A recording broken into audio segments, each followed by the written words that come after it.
Can I make one really quick correction?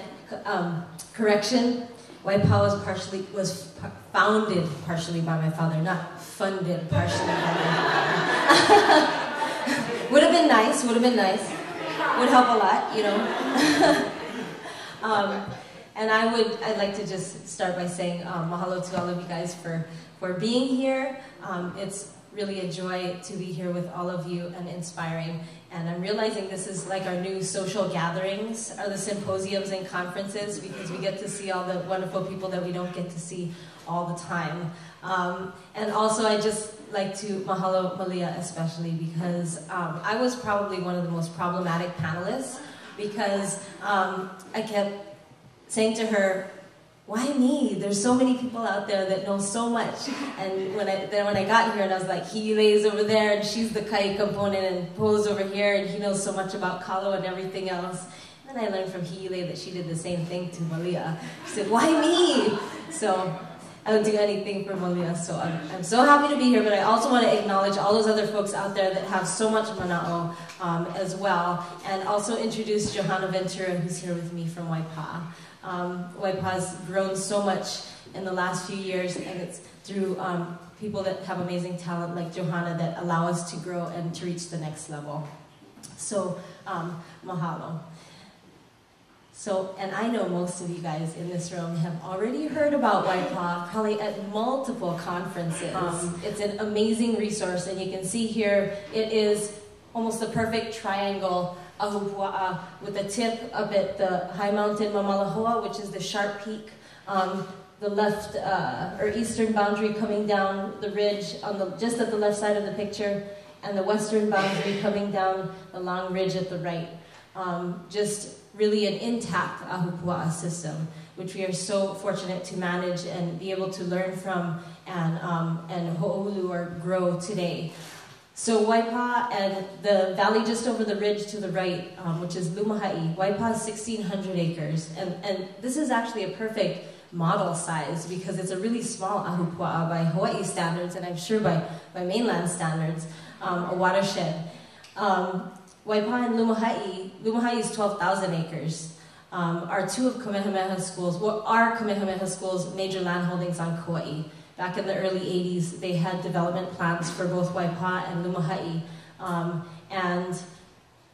And a group of community members from the surrounding communities came out, led by Auntie LaFrance Kapaka, to advocate to keep Waipa in the hands of our people.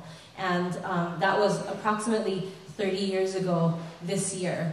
So it has been a lot of things. And that's my next slide after this. So the original mission from the founders of Waipa, of which my dad was one, and just to sort of characterize the change, one of the changes in mentality that we've helped facilitate is, if you watched the song contest pre-show last week, Friday, they honored Waipa and the other lands of Keali'i Pauahi, and they're going to show that again tonight, I think at 6 or 7. You would have been able to see my dad saying, back then they said that they did not want to lease land to Hawaiians.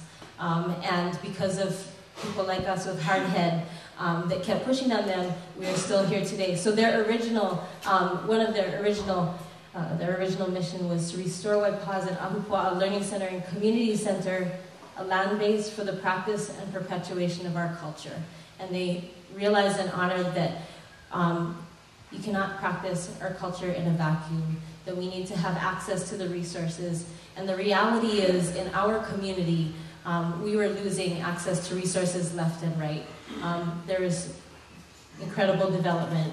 So in the time since then, Waipa's role has been as a 30-year experiment in community-based resource management and a model for others. It hasn't been easy. Half of that time has been extraordinary struggle, and we've been through just about anything and everything you can possibly imagine. Personal injury lawsuits, internal board fighting, financial issues, just war with Kamehameha for half the time. And it has not been easy, but to the extent that we were able to keep a community together, keeping and enhancing this resource for our regional area and for everyone is pretty amazing, and we are absolutely always providing that as a model for others. And especially for Kamehameha schools, too. We help to change their, the way that they view their lands and their policy on land management, from strictly for revenue generating purposes to legacy and agricultural and cultural resources. The second thing is that we engaged and connected the local community to its resources, and we empowered them with access and assets. I think I can say that in the Halelea district, which encompasses 9 ahupua'a, across about 15 miles of highway, we touch almost every single Hawaiian child and family in our community. And they feel like they have something now there, not like they have nothing and they're constantly getting pushed out.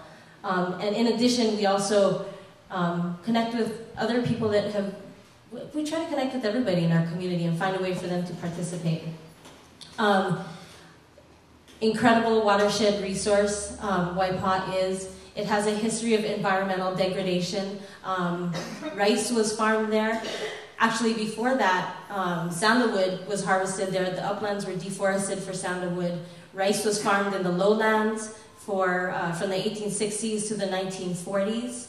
So by the time we came in and did some archaeology, there were almost no remnants left of agriculture, kalo farming in the lowlands, and then cattle ranching for 40 years, in which they bulldozed as high as they could go and left a lot of our soil as subsoil quality.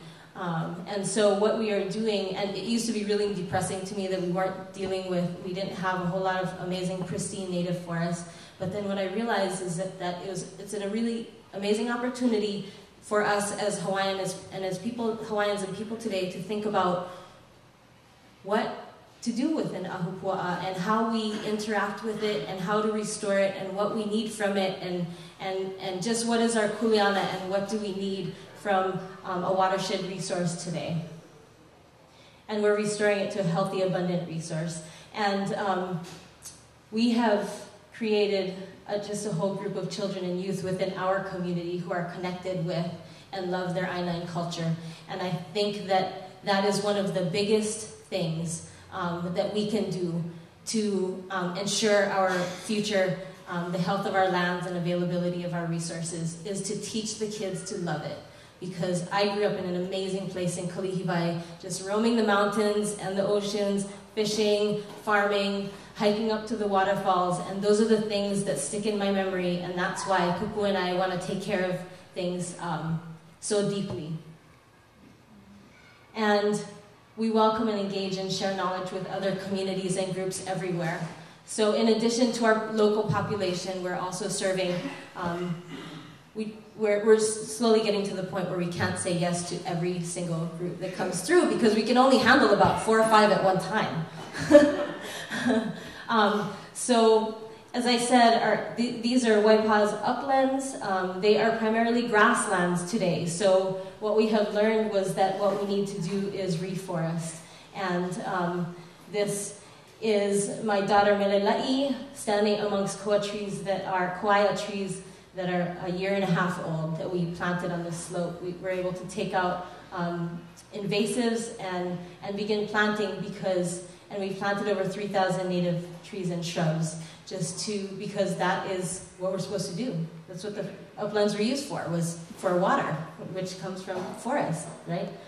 So in the Kula lands, we have active lo'i gardens. We do stream monitoring. We have a plant nursery. We produce 800 pounds of poi every week.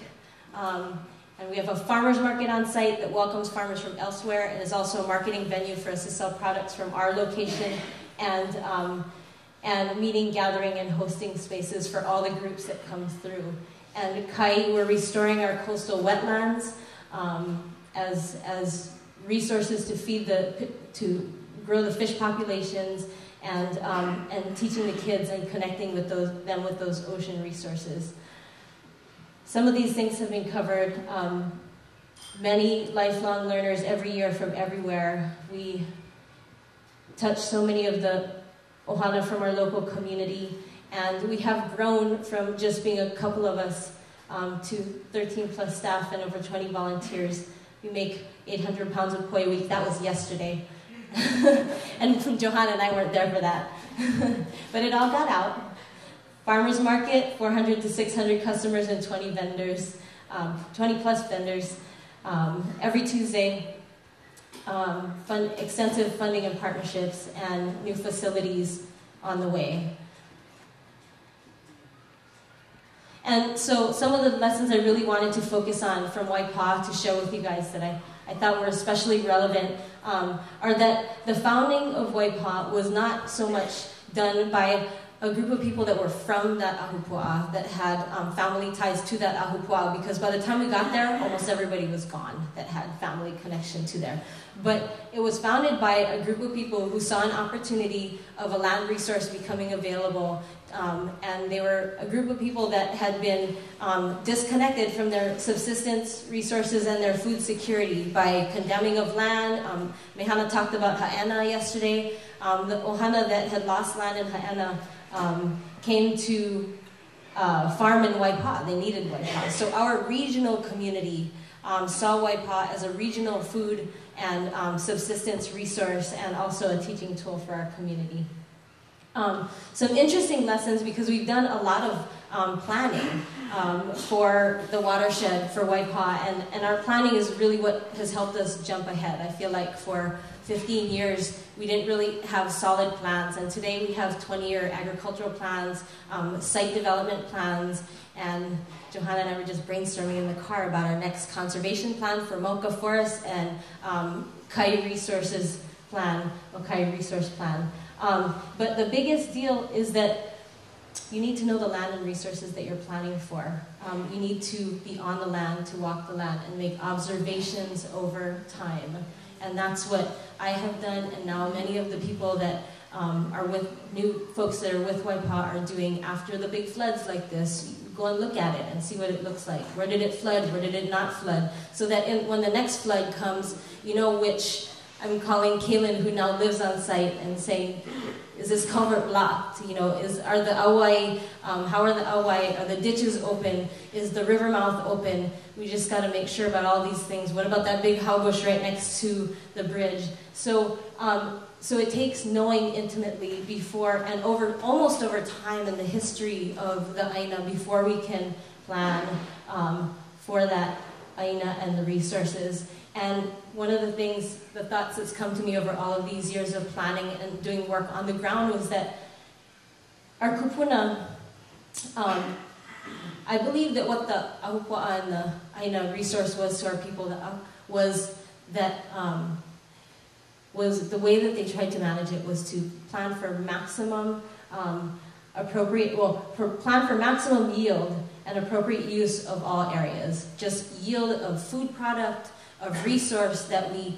need to survive, of useful food products of all areas of the ahupua'a. And it made me think when I looked at this poster again, I've seen it for years and years, I've been looking at it, but I realized recently when I looked at it again that you don't see large areas of guinea grass, and you don't see Hauekoa forests in this poster. You see every single bit of space used up, and it was probably planned for intentionally. And then I didn't even notice, but in our plans for Waipa, this is our site development plan for our buildings and infrastructure of the lower agricultural areas, and then this is our ag master plan of the agricultural, the 200 acres of agricultural land.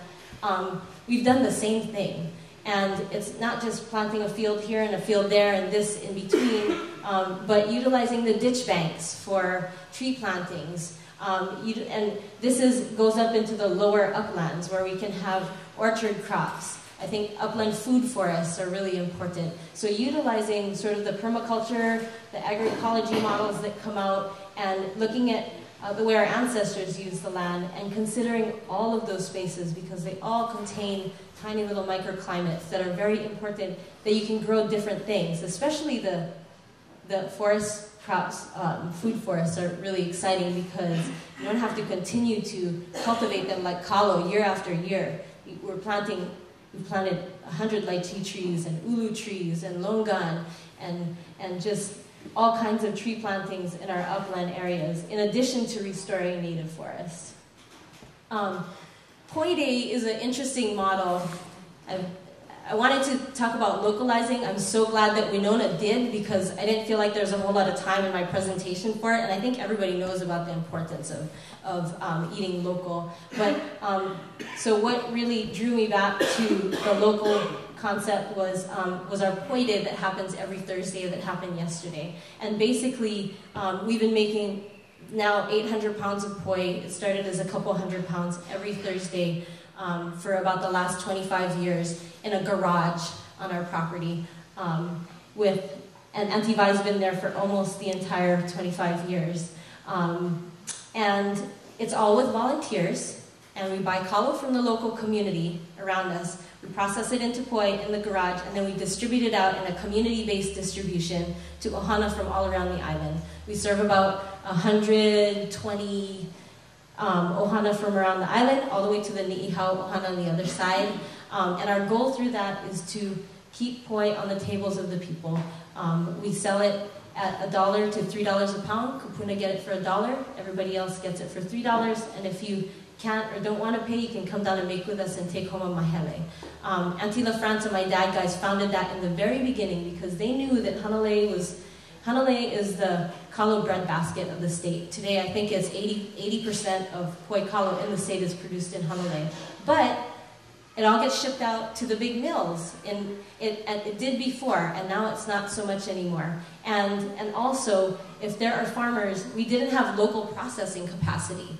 So what we see now is that we're not just buying a little bit of kalo here and there from the local farmers, processing it and distributing it to our families, but almost every Thursday we have one of the small farmers from our community that comes with their kalo to grind poi for their family party, or they're doing something else with it. They need to send it to somebody. So localizing that processing capacity and the control over our food resource is really important.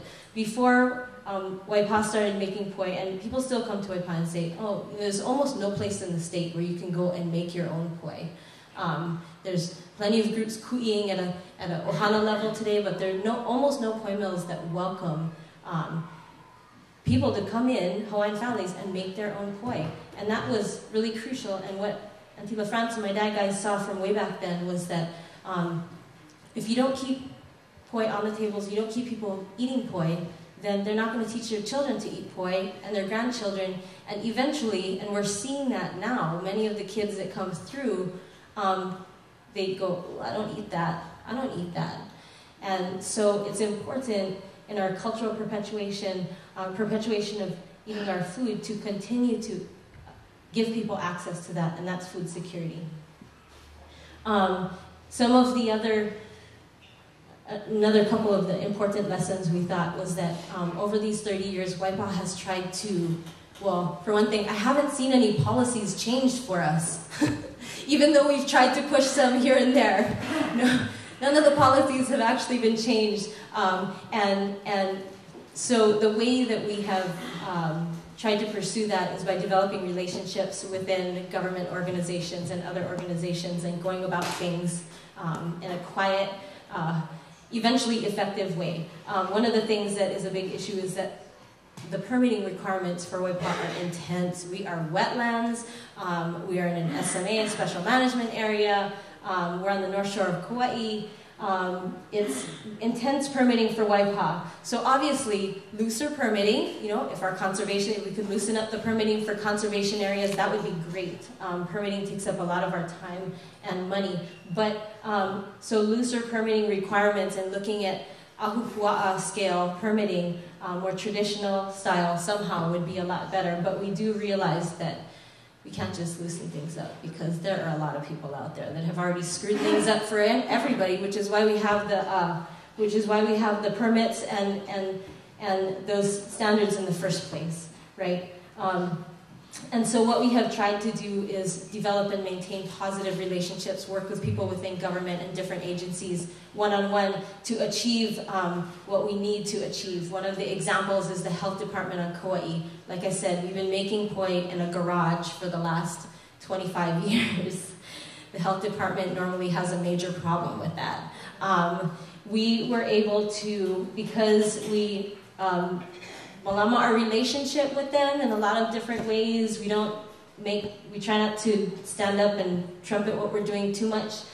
We were able to, and then we bring in the attorneys when we have to.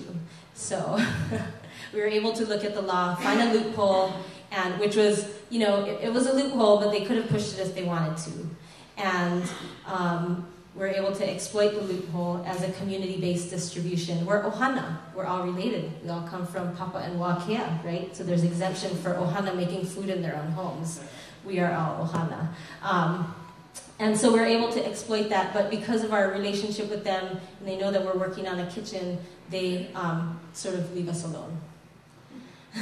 The most important thing is, out of all of this, I think the most important lesson is that we need to just change the mindset of people, especially our young people. We need to change the lounging kids. Those are Johanna's interns for a couple years ago. And they were working, but they spend a lot of time lounging.